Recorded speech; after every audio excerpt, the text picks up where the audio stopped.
Good morning, this is the 22nd of 53 consecutive 5-mile walks from the Gresford Memorial to the Miners' Rescue. I'm back again.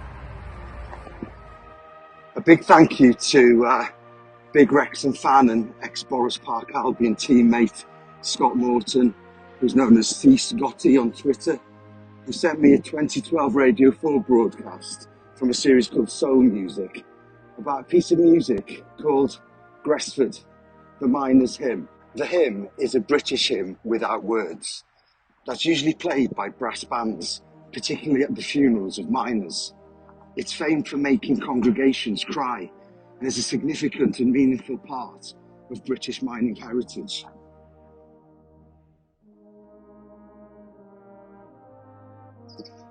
Roy Dickinson, the son of a miner, describes it as the most incredible piece of music, so poignant for anybody who has a modicum of socialism or trade unionism in their body. He first heard the hymn at the Durham Miners' Gala that takes place on the second weekend of July every summer. The hymn was written in the northeast of England in 1936 to commemorate the Gresford disaster. It was composed by Robert Saint, an ex-Durham miner and self-taught musician and composer who died in 1950 at the age of 45 due to the effects of pit dust. He'd been in the mines since the age of 14.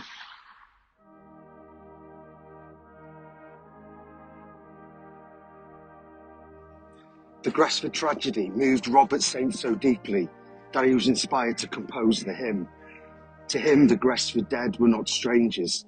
He knew them well. They were his comrades, and he knew of their every toil and sacrifice. The blue marks on Robert Saint's face, caused by coal dust entering open cuts, were the same scars that would have tattooed the Gresford men, the mark of the miners.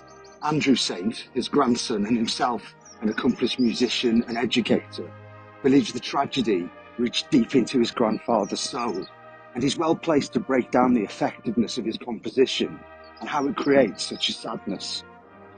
For example, how the first pairs of notes fall from first to second and creates the effect of a sigh.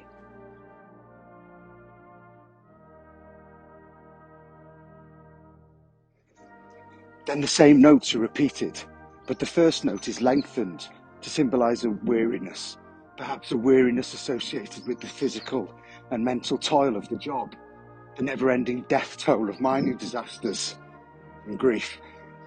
And then a change of direction as the notes step down in a 3-note figure, before surprising the listener by going up to the highest note of the hymn, as though to represent the miner's ascension, before descending down to the lowest note of the tune, the ups and downs of a miner, the ups and downs of grief, the ascended souls, and the buried bodies.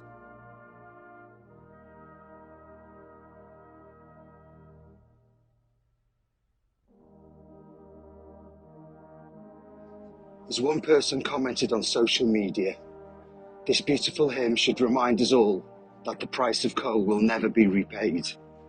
God bless all the miners and their families around the world. This walk was dedicated to Joseph Humphreys,